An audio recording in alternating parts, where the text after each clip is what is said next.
there's a lot of teams here in Southern California just as good as Mater Dei, but they don't play a national schedule, and we're not a prep school, and I try every year to, last year we went to London and Paris and played a couple games there. Yeah. This year we're going to the Bahamas and Florida and Springfield, Mass. What's the point to that? Is it to spread the gospel of the game, or we're is it playing really good teams? Gives kids good recognition with, on a national level, and plus, it shows off our school and Mater Dei. So many of these kids are playing travel ball during the summer, and it's not the same. When we go to New York or to Springfield, we spend 2 days in New York City, and I show them everything there is to see. I try to do things with them that, they don't sit in a hotel room and play Nintendo, or and Nintendo's not around anymore, I guess. It shows how old I am. No one sits in the hotel room and plays Nintendo.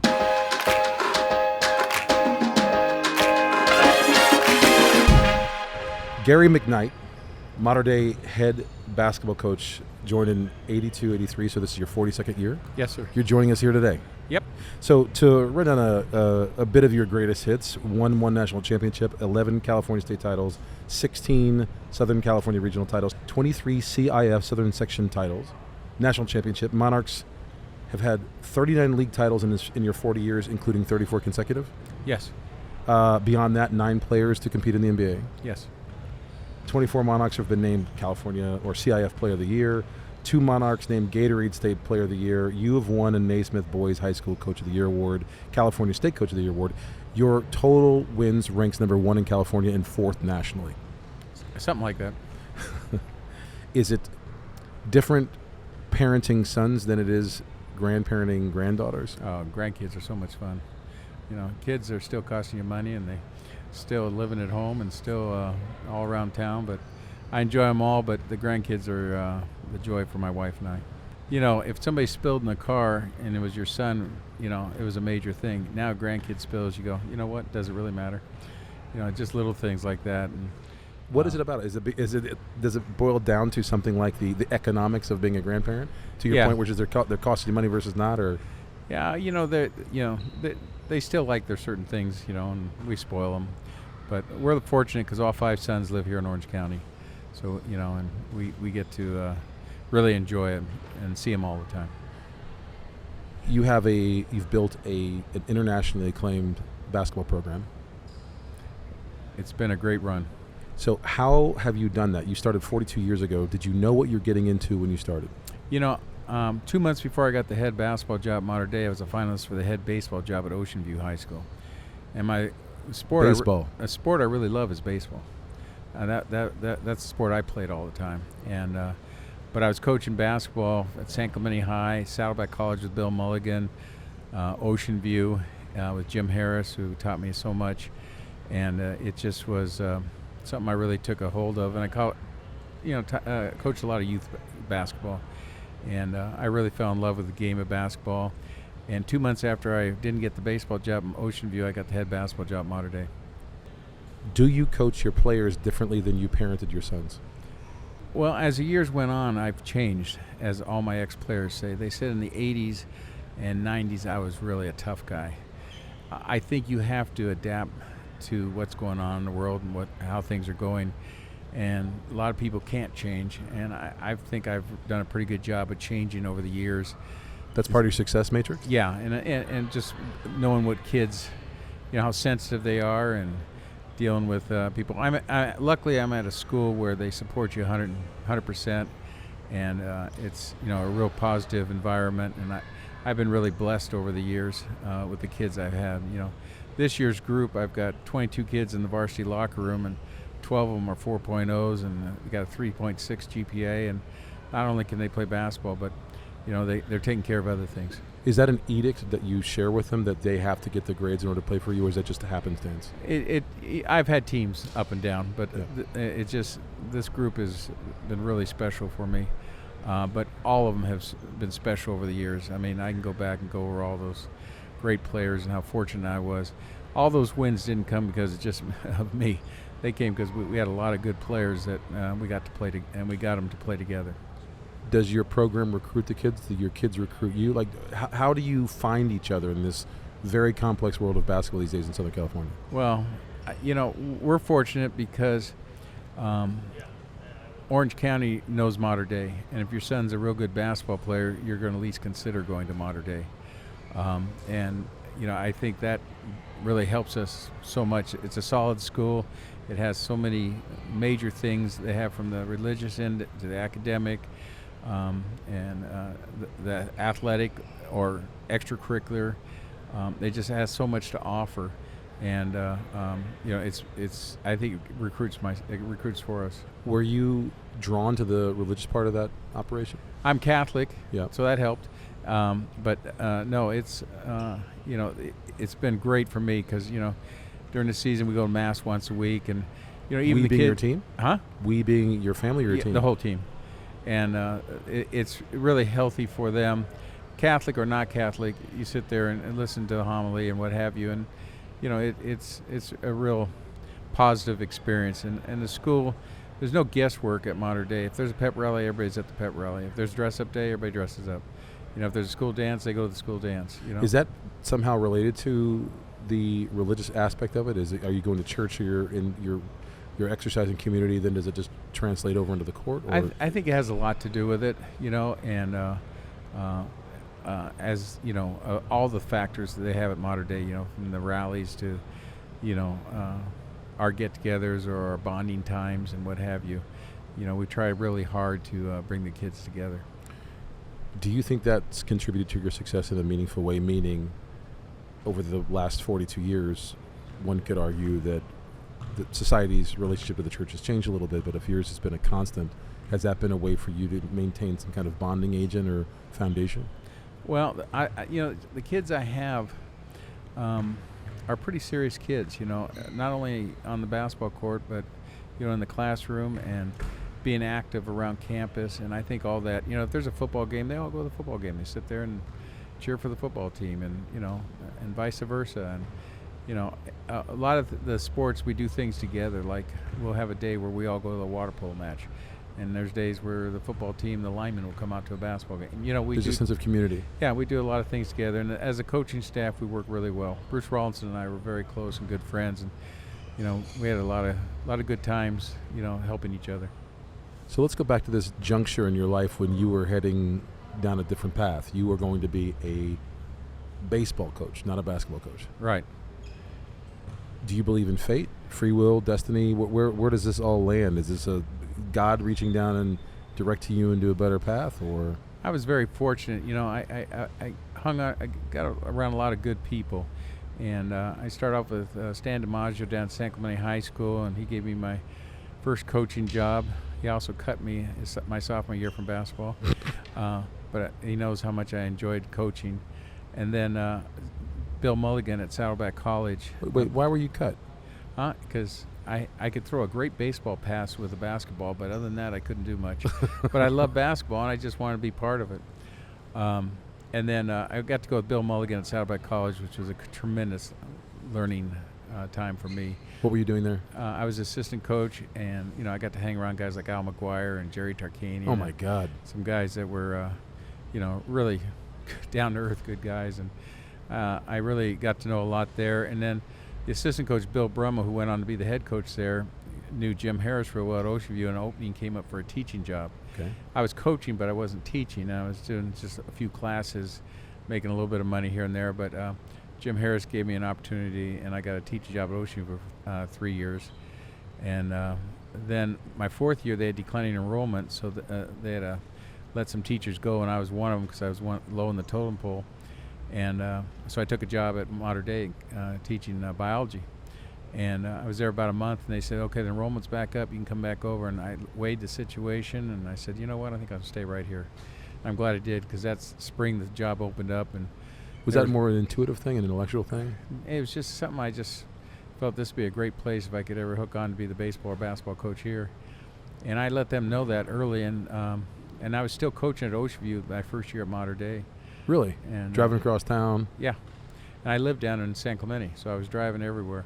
For those listening who aren't familiar with Southern California, what does that mean? You were coaching you were working at Mater Dei, coaching at Oceanside. Ocean View. I'm sorry. You were working at Mater Dei, coaching at Ocean View. So the drive was. Yeah. Then I'd drive down to San Clemente and go home. So, but it was great. Jim Harris was just a building block for me. He taught me what it takes to be a head coach and the hours you got to put in. And I got a great wife who puts up with my hours put in. She came today. We're going on our 5th game here at 5:30 today. So she's full. She's all in too. She always goes. Was she all in at the beginning, or did it take her time? When I coached youth baseball, Babe Ruth baseball, that kind of stuff, she kept the scorebook when we were dating.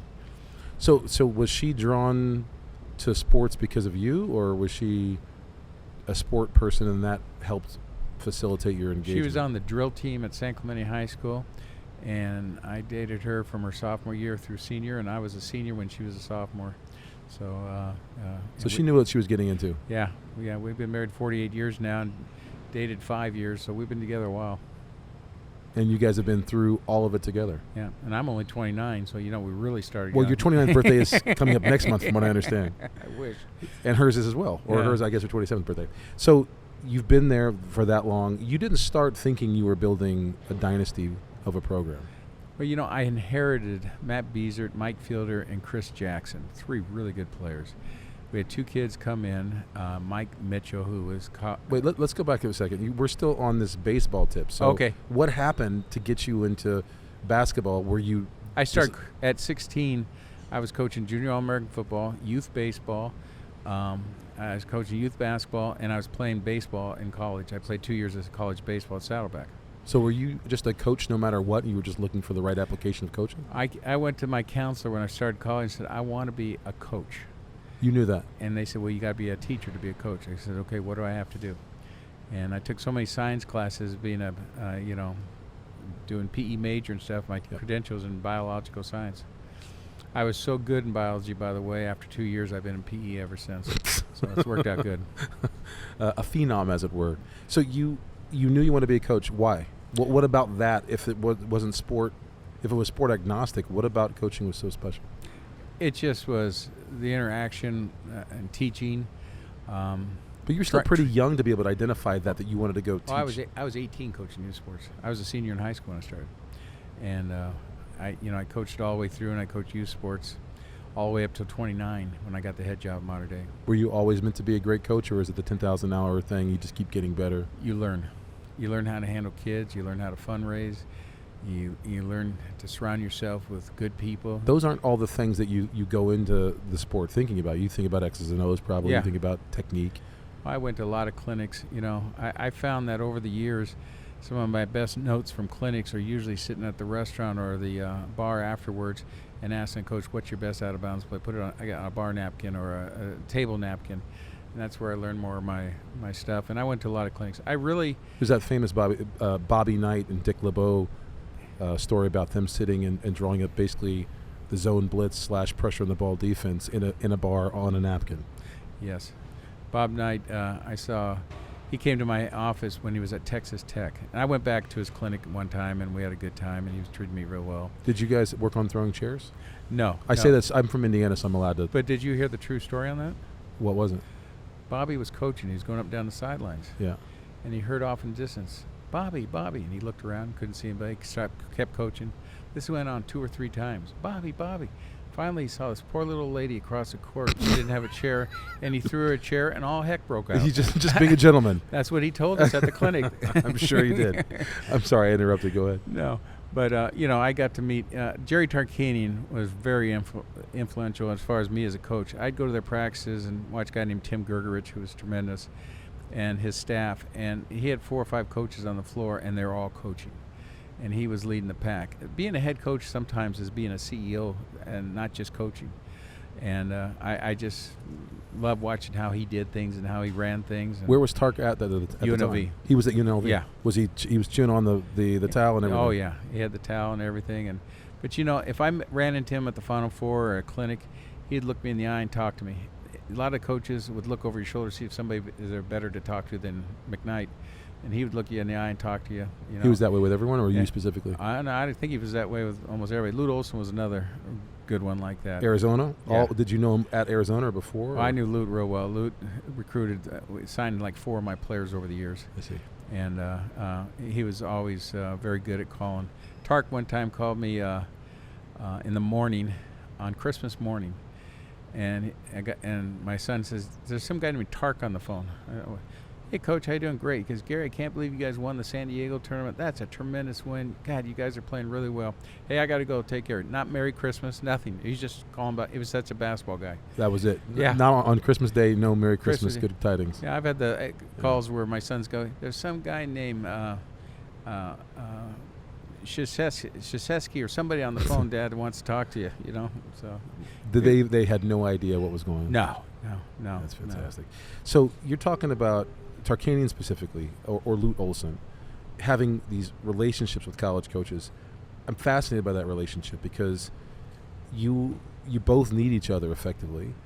It seems like it requires a very high modicum of trust because you can't shine them on, they can't shine you on. And then you need the players to trust you as well. Talk about that relationship a little bit. Yeah, you know, they were pretty class acts. And Lute, I like the way he recruited. He'd sit across the bench. He'd sit behind the bench. He'd sit at the end of the bench. He'd sit at the scorer's table. He didn't just recruit a good player. He wanted to see their mannerisms coming on the court, coming off the court, what their you know, how they talk to the other players. So he's watching the whole thing. Yeah, he wants the whole package. You know, Miles Simon, Reggie Gary, Dylan Rigdon. We had Jacobson. We had quite a few kids go through there with him, and he was really good. And he was. Would he come to your high school games and do that? Oh yeah. Did they know, the players, Miles Simon as an example, did he know that Coach Lute Olson was behind him? Oh, heck yeah. You kidding? Lute Olson walks in with that head of hair? Yeah. If I had his hair, I could be coaching college basketball right now. But no. And you do a Prel commercial maybe. Yeah. Right now I couldn't do much of maybe a beard commercial. Yeah, his beard grooming. I think you quarter the market on that. He comes to your high school games. He walks in the gym. He has a certain gravitational weight. How is a player able to keep their composure when they know you've got a D1 AZ, probably top tier, maybe one of the all-time greats watching him? I don't have to get on him to practice hard that day, I guarantee you. Do they know he's coming during the day? Yeah, if I hear this. One day I walked in our old gym, and for the first 25 years we had a 700-seat gym and a stage on one side. Yeah.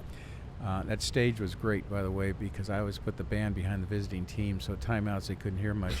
But anyway, that was by design. It was an old. No, I wouldn't do that. Yeah, but anyway, the old stage. I looked over, and on the stage was Dean Smith, Jerry Tarkanian, and I think it was Rick Majerus. We're just sitting on the stage, ready to watch us practice. Practice. Yeah. That's incredible. Yeah, I mean, I looked over and I go, oh my goodness. No. So you have these coaches coming to watch your high school practices because of what? Because of how you coach? Because of the It's nothing to do with my coaching. It's because we had talent. So when did you realize that was an essential part of the equation beyond the obvious? We need good players to. Well, and it attracted. You know, we got lucky that first year we won the CIF championship. First year you coached. Yeah. Second year we ranked number 1 in the nation, and we went back and played DeMatha at DeMatha with Morgan Wooten. Did you inherit a good team, or did you just happen to? I inherited those 3 guys, yeah. You know, and they had gone to the quarterfinals the year before. Okay. And what happened to the coach who preceded you? He became a sheriff. Left coaching to become a sheriff. Yeah. There's so many jokes there. I think I have to leave them all on the table. So you inherit these 3 great players. You take them to the next level. Were you feeling pretty full of yourself at the time? No, I felt like I can't believe this happened to me. I see. You know, and it was a thrilling moment. And then we had all 5 starters back the following year, so we got ranked number 1 in the nation. And I got a little, I decided, hey, we're going to take a trip cross country, play DeMatha at DeMatha. And they had Danny Ferry and they had Valentine. They had some great players. How'd that work out for you? We got beat. We beat St. John's the night before. Then we played them and we got beat. It was a 2-year contract, and it didn't work out. They weren't able to come out the following year, but Morgan Wooten was always nice to me, and I ran into him in South Carolina toward the end of his career. And Morgan says, Gary, I want you to coach the McDonald's game this year. So I got to coach the McDonald's game right after 9/11 at Madison Square Garden. That must have been a pretty auspicious moment. It was tremendous. It was tremendous. We got probably the worst defeat in the history of McDonald's game. Their cheerleaders were better than ours, but we didn't play real well. Our best player was from Michigan State, and he was coming off a sprained ankle and couldn't play. Yeah. So it was they had a very good team. They had the Duke players that started at Duke, and I had the 2 Duke players that didn't start at Duke. And It was, but it was a great experience, and I had a lot of fun. I had more fun at the Jordan game. We played against LeBron his last game in high school, and we beat him. Oh, that's pretty nice. And we're practicing, and I turned to my assistant. I said, "This guard we have, I like him. He's a good guard. What's his name again?" He goes, "It was Chris Paul." Yeah. Huh. Oh, Chris. Okay, I'll remember that. He turned out to be pretty good. Turned out to be pretty good. I think that's the beginning of their friendship, if I'm correct. Yeah. They met then and bonded Yeah. as part of the Banana Boat crew. I think Dwayne Wade when they were at the draft. We had Michael Jordan sitting up in the stands, and talking to the kids before the game. It was really nice. You met Jordan? Oh yeah, several times. He's a good guy. Good guy. I've heard wonderful stories, and I've heard a plethora of stories about him. We could talk about it the next time we sit down. So was Kobe. Kobe's a great guy. What was there a unifying principle in both of them, or was there a unifying behavior or characteristic? They just talked to you as a person. They weren't big timing you or anything like that. They just talked to you, and they talked basketball and, "Coach, what do you think of this? What do you think of that?" It sounds like that's a unifying theme. You're talking about you've dropped some names of some of the all-time greats, and it sounds like at that level they just are humans, and they talk to you as a human versus the pomp and circumstance versus flexing. I was telling you, Bob Knight came into our old office, and he was recruiting my point guard to Texas Tech, Mike Garrity, and he came in and sat down, and he was there a half hour. And we talked baseball for 25 minutes because he was real good friends with LaRussa. Yeah. And LaRussa. And the last 5 minutes, because I really want that kid of yours, Gary. Hey, listen, take care. I got to get going. See you later. Is that what these relationships is about? Is human connection more than talking X and O? Well, it's like being able to get on the phone or texting somebody. Now, everybody texts. They don't answer the phone a lot anymore. But is that a deterrent too, or is that tough? It's tough, right? Yeah, I got big fat fingers, and I just rather talk to you on the phone. And, yeah. But Jim Boeheim's always been a real class guy with me. It seems like there's a unifying theme here, which is you have these extraordinarily accomplished individuals who speak to you as just men. What is it about that? Well, I think as long as you're straight and forward with them, and and talk to them, say, "Hey, I think you got a good chance with this kid," or this kid here is thinking about this or that, and I was straightforward with them, and it always worked out real well that way. And is there ever tension there because you're trying to get someone?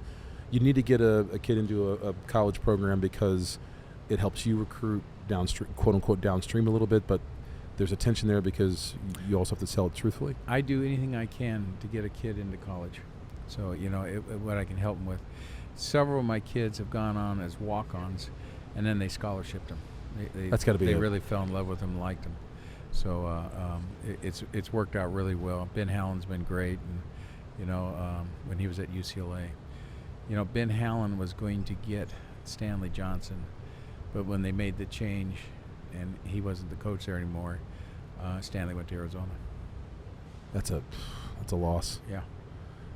So you've talked about being a coach for 42 years, having some incredible interactions and relationships with all-time greats basketball, really putting you were in the fabric, you were in the DNA of basketball as it is in this country, which is really basketball across the world. What is the key to that? Is it being someone who shoots straight? Is it X's and O's? Is it identifying talent? Is it being able to talk baseball with a basketball coach? Probably a little bit of everything, but it really comes down to having a program.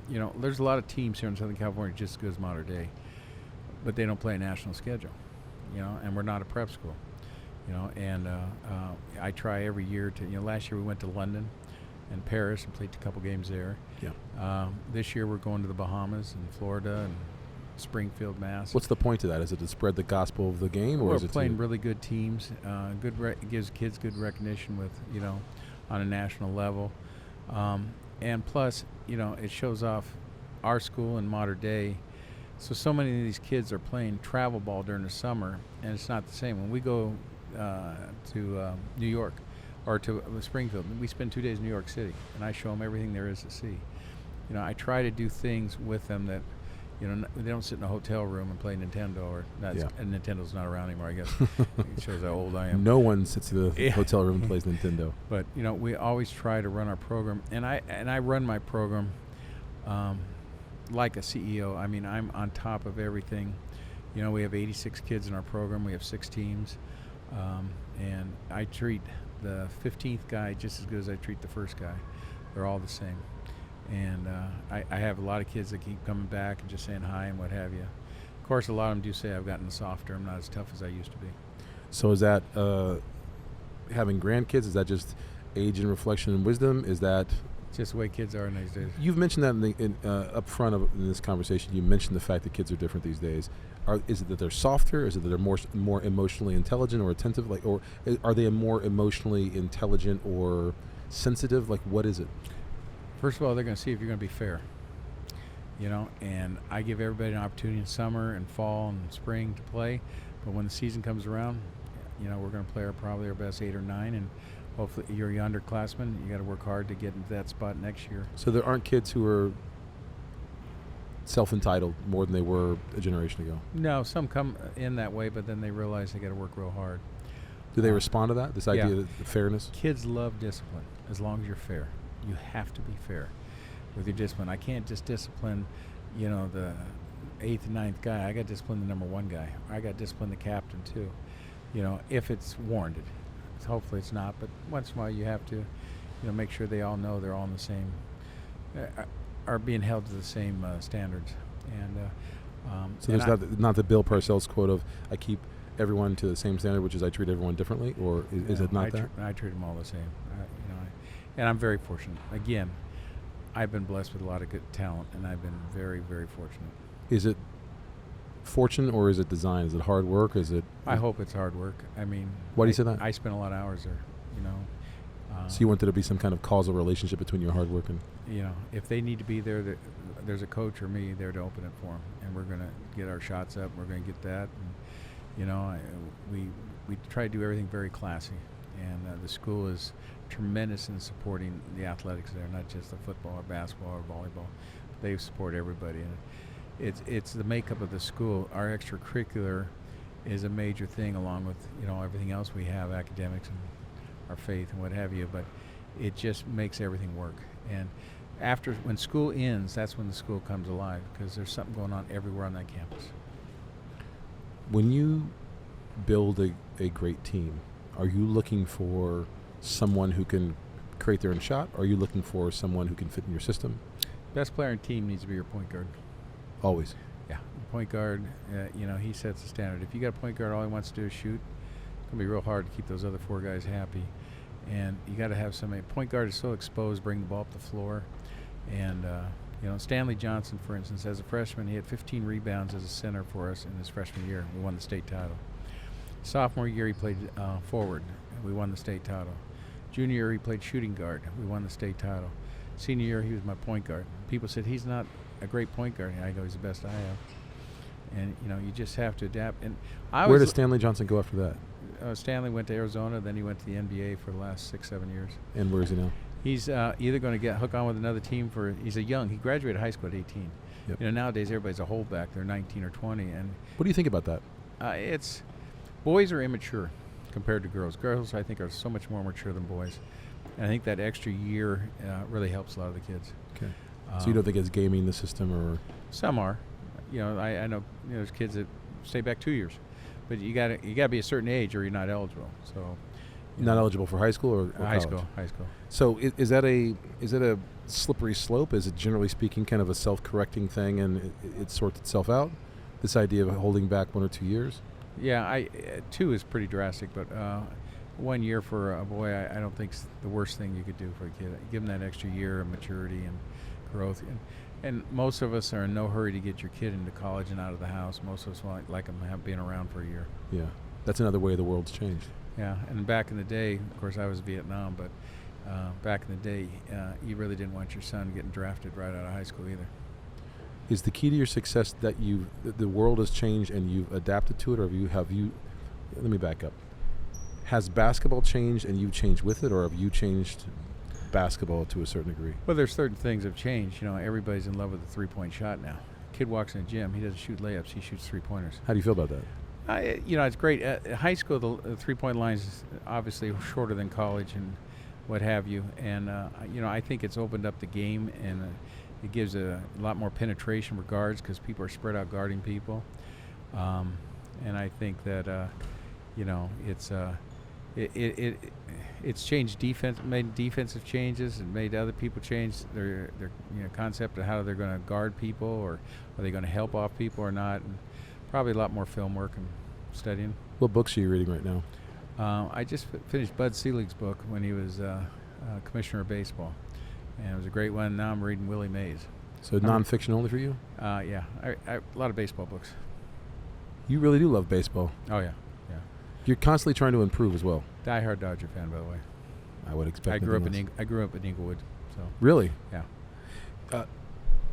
You seem constantly focused on improving. You seem focused on constant improvement. Yes. Yes, you got to keep moving. You got to keep on top of things. Nowadays, as a coach, there's so much more paperwork than there ever was back. In what sense? Oh, everything. All the I's dotted, all the T's crossed. Yeah. And it's just the times have changed where you've got to be on top of things and make sure everything you're doing is correct on trips and practice and how you talk to the kids, and you got to be very on top of things. Talking to a young coach, they want to come up, they want to start. What would you tell them? Well, they all want my job right now. Of course they do. But I just tell them that have patience. And I started youth basketball, freshman basketball, sophomore basketball, JV, worked my way up assistant varsity, and you just got to pay your dues. Can you do that the same way now? Are you paying your dues through club teams and those kind of things? Yeah, I think that's a good learning time, and because when I got my job at Mater Dei, I knew how to fundraise a little bit. I knew how to deal with parents, where I wouldn't. A lot of coaches come out of college and they're a college basketball player and they think they're a head coach right now, and they're in for a rude awakening. When you look for a player beyond being a point guard, what is it? Is it grit, determination, toughness, intelligence? I like having tough guys more so than somebody who's extremely skilled who isn't tough. I like the combination of both. Yep. And I think I like putting the pieces together because I'll look and see a freshman kid. I go, okay, that's my starting guard his junior, senior year. Okay, what do I got over here? Who's going to be my three man coming up? Yep. Who's going to be my 4-man? I look around and say, we're not real big. We're going to go 4 out instead of, and just see how the pieces put together. And I enjoy putting that together. I put depth charts together. Yep. Sitting at meetings or conferences, I'll start doing depth charts. You've had some incredible successes, but you've also had some struggles, a couple dark moments. What's been the darkest moment for you? Well, once in a while you'll have a kid transfer that you really are attached to and really like, and sometimes it's just the depth of the team. Maybe he thinks he can play more somewhere else. Sure. Those things, I'm very sensitive to that. Losing a kid I really like to have. Why is that? Just because I think I can do him a lot of good, and I think if he just give me one more year of patience, he's going to be a star here or a really good player. And is that the thing where you're looking for the right balance of where you can help them and they can help you equally? Is that the chemistry you're looking for, or is that how you approach your job, looking for that chemistry, or is it something else? I like the chemistry part, and and once in a while you have guys that are very demanding for ball and what have you, and you have to make them understand. Hey, listen, Miles Simon averaged 16 points a game, and was CI Player of the Year 2 years in a row. Yeah.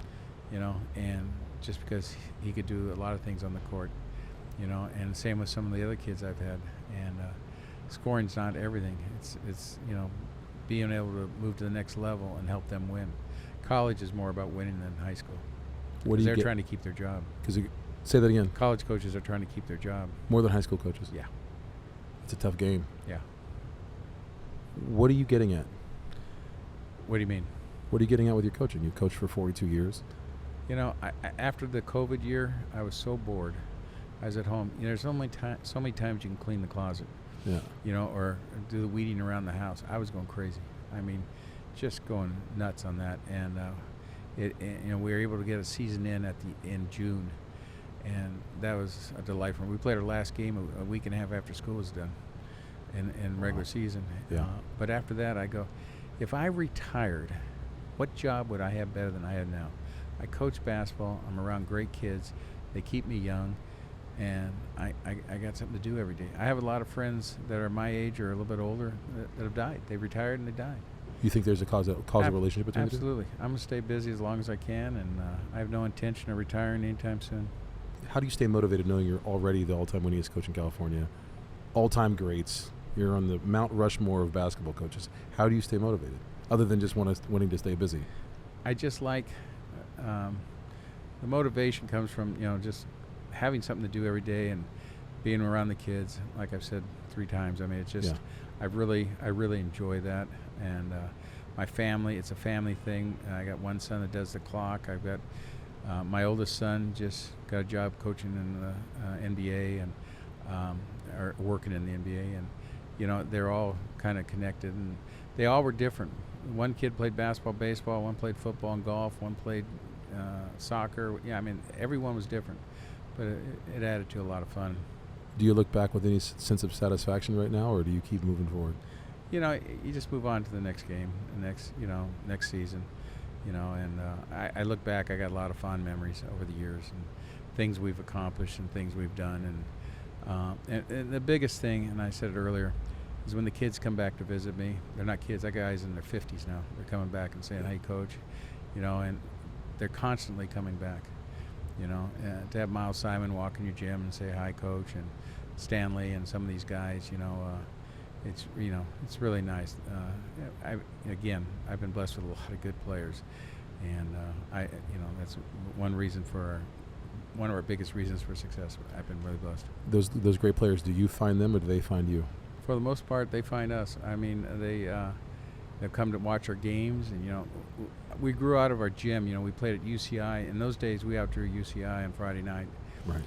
And we played at Chapman College, and we played at a lot of different spots. We ran the big event, Nike Extravaganza, that bringing the best teams around, and that has drawn a lot of attention over the years. When did you realize that your brand was recruiting for you, or it recruits itself? When did you realize that? Well, for 42 years, I've had some pretty good kids walk through the door. Yeah. So right away. Yeah.